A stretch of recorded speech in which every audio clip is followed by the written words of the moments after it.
Welcome to a somewhat different series of Unconventional. This time around, we are at GRIMMFEST with an online interview special.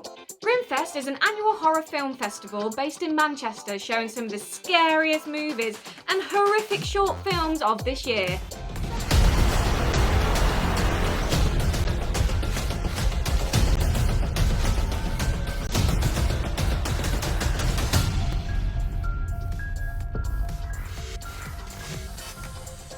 Is it safe to come out yet? Over to you, Kieran. Thanks, Fran.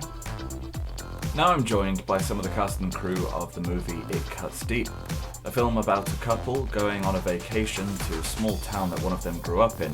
The only problem is that the town harbours some dark secrets. Let's jump into it.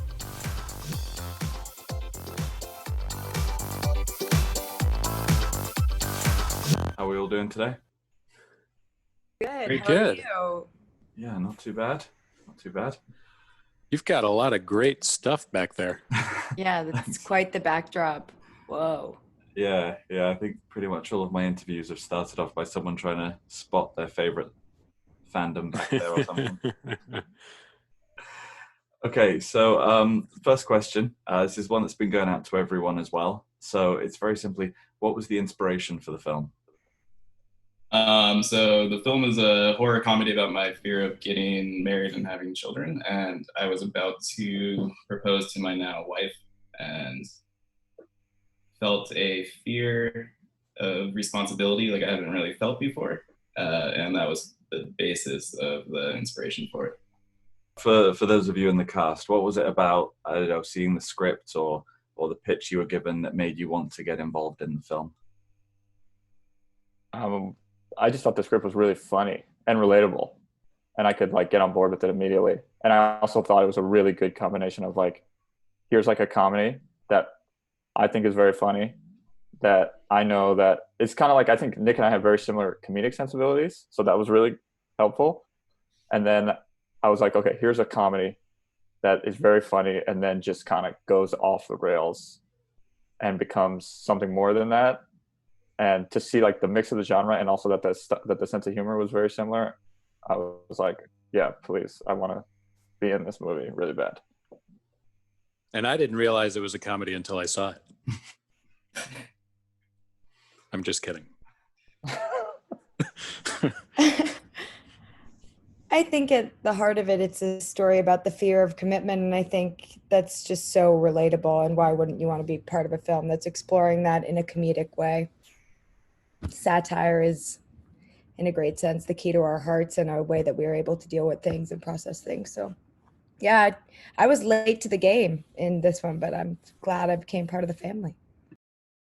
One thing that was really good about it is there was a certain Artodian style humor to it that, especially with your character Charles, clearly dealing with some mental issues, I was sat watching it thinking to myself, is it okay to laugh at this?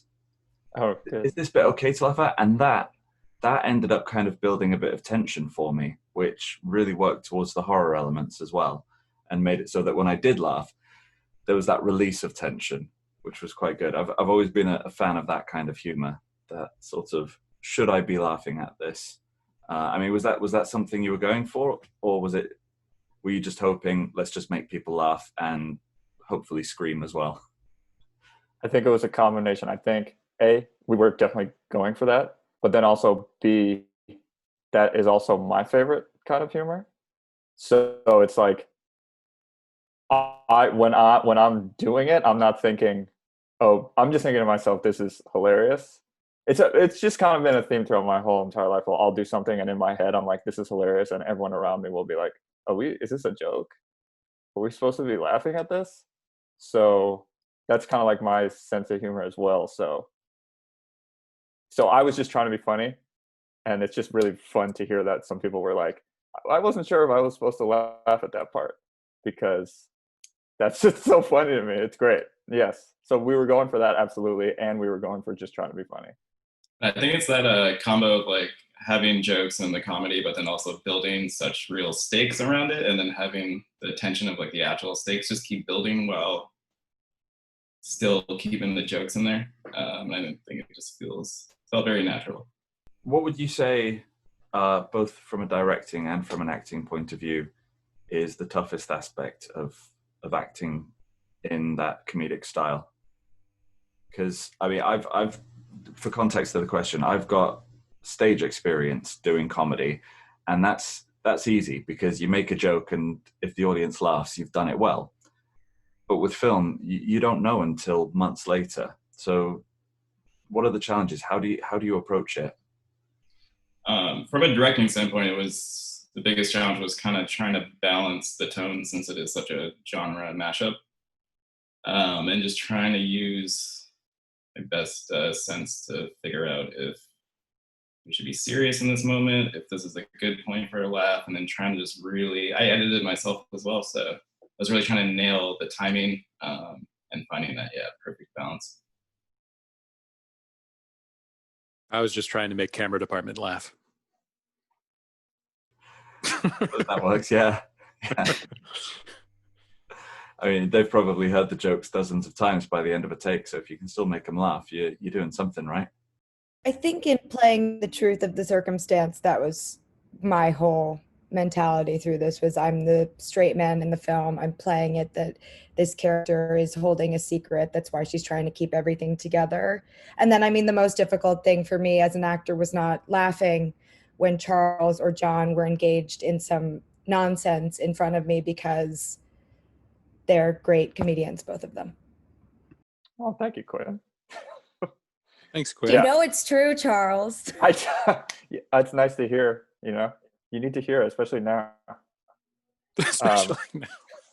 Now more than ever, I need to hear people to tell me I'm funny. I think Quinn did it actually. Quinn kept everybody honest on the set, because John and I could go crazy and do improv and that have nothing to do with the movie or our characters or anything like that. So working with Quinn made it, the way that she approached it kind of grounded me. And so playing the reality, having the humor come out of playing the reality was definitely the helpful thing that helped that aspect of it. Was there anything that you wanted in the film? Maybe something that was in the original draft that didn't make it into the final cut for whatever reason?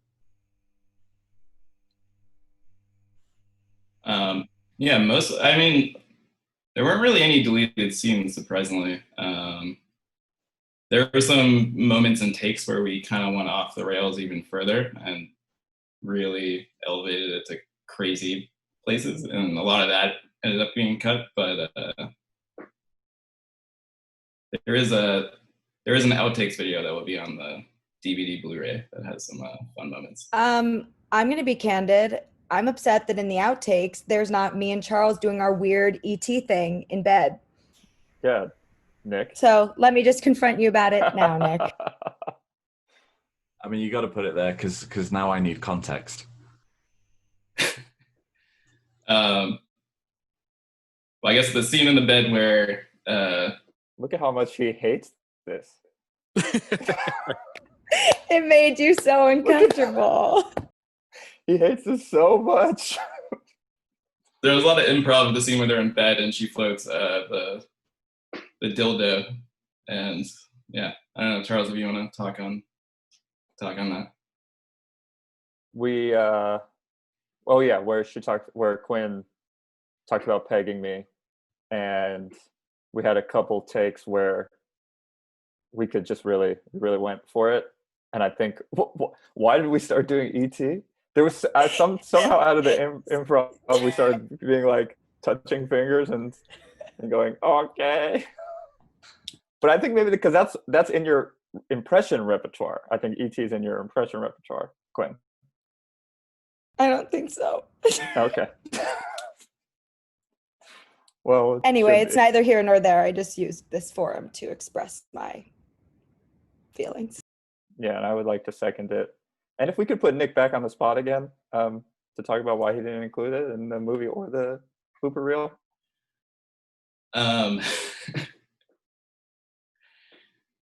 I don't have an answer for you. Sorry. I'll send it to you personally. Will that make you you. feel better? Yeah. No, yeah. I just like seeing how uncomfortable you are talking about it. You've all done the horror comedy. If you could either act or direct in any genre you want, what would you go for? I would want to be in a cool sci-fi thing. Solid choice. Yeah, some like some Battlestar Galactica, like 7-season sci-fi show that creates like its whole world and has a whole myth behind it. And I would play like a character who fixes the spaceships, and just like I come in and and I'm like a little ornery, and I'm always like, oh, you broke the spaceship. I feel like That this would turned into be a pitch meeting. I feel like you should write that. I got to be honest with you, that was just coming off the top of the head. I haven't given that any thought. I know it sounds like I think about that all the time, but I think that I just had kind of maybe a self-discovery. I'm just like imagining that. For some reason, for me, I'm like veering towards like a period piece, and I don't even care when, future, past. I just think the idea of like diving into a completely different world that either already has established customs that we moved away from, or someone's idea of what we would be moving towards in the future would just be a really cool acting exercise. I think it'd be an awesome way to stretch your muscles. What about like a spaceship kind of thing where you've got Charles Yeah. fixing the spaceship and then you For sure. Yeah. Yeah, for sure. Yes. I could see myself doing that, of course. I think we know Nicholas's next film. I mean, yeah. What about you, John? High concept comedy. Does this count as a high concept comedy? You would say that, right? Kind of. I don't know. I guess I don't know the terms high concept comedy or genre. But yeah, like Liar Liar or Groundhog Day, movies like that. I think I don't want to stretch. You know, I don't want to get far outside of my comfort zone as an artist. I want to stay in my lane and just ride it until nobody calls. I mean, Liar Liar is like the best performance of all time.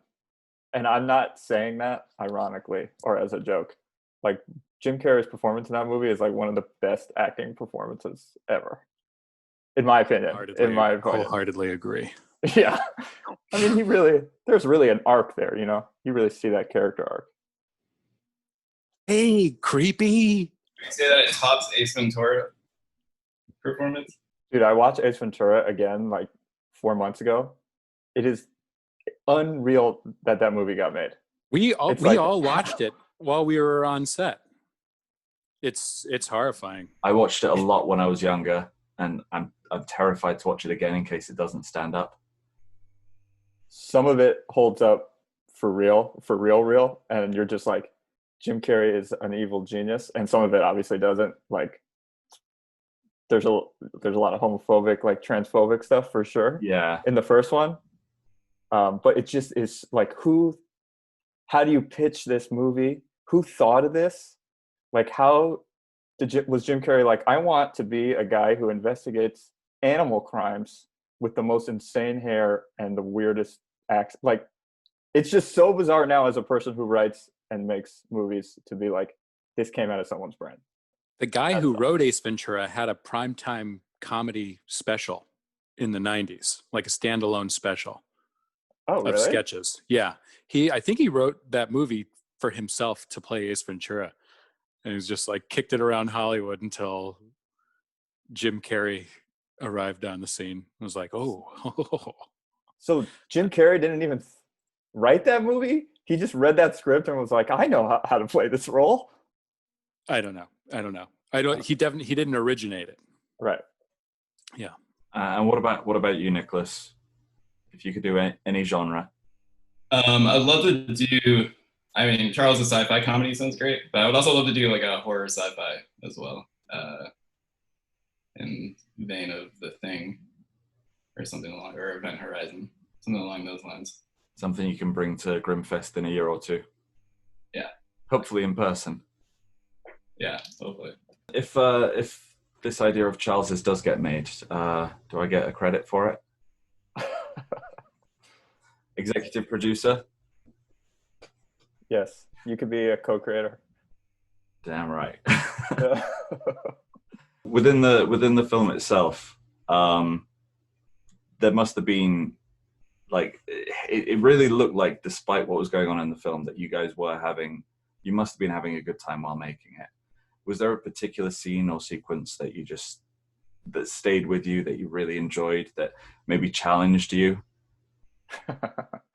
Quinn, you want to you got this one?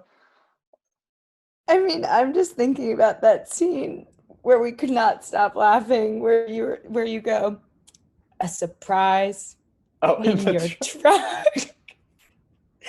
And we just couldn't get it together. And those are just moments that I love, where like the whole crew and cast were all in on the fact that it's so hard to get through the scene because it's so funny. I don't know why that was so funny, but that for me was a highlight.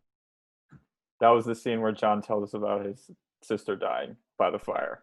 She didn't die by the fire. I told it by the fire.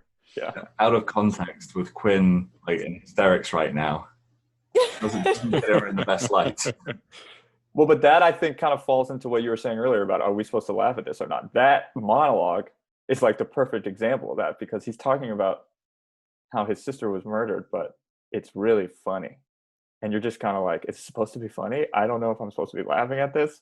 And just the way John would deliver the monologue was like so fun. It was so funny. Your reaction shots, so while he's like telling this very sad story and you're just so pissed off about Yeah. And meanwhile, Quinn is like right next to me and she's so engaged. And then like our contrast is also really funny. Yeah, that was a really fun. And also I think we were pretty close to the end of the shoot by then, and we hadn't had a moment where we all just like couldn't get through a scene from laughing too hard, even though we wanted to. We had been pretty professional up until then, and then we just lost it that night. Your reaction that Quinn's talking about is the best line reading in the movie.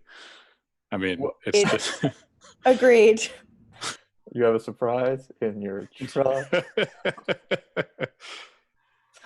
I had difficulty in the scene in the convenience store, getting through that with the baby. I was breaking during that thing. That was weirdly, I think, one of the hardest scenes to shoot unexpectedly, but maybe it was because we also had a baby on set. Yeah, it was the baby. It was something like the setup was really difficult. It was something. And we were like out of your house for the first time. It was the most cast on screen as well. True. I was just going to say we were like out of the safety zone of Nick's house. And then there was a baby there, which made me uncomfortable.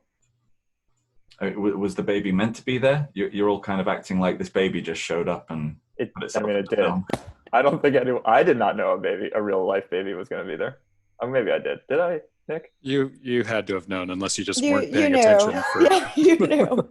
That would be very strange if there's a baby in the scene and no one seems to notice it. I was going to say, if we're talking about like difficult scenes, I mean, all the stuff that was outside at night, it was freezing. It was freezing, and the crew all had like 6 hand warmers in their hands and their feet, and we had that. And yeah, that was definitely the most grueling evening, was when we did that final sequence, for sure. And it was like unseasonably warm for Cape Cod, so it should have been even worse, which is rough. Is that true? Yeah. Wasn't it?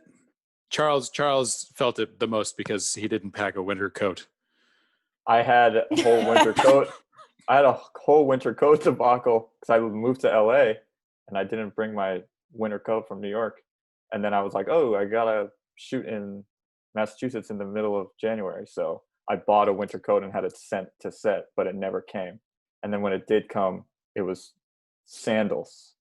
The company sent me sandals. And then I was like, oh, what am I going to do? Send you sandals in January. Yes, to Cape Cod.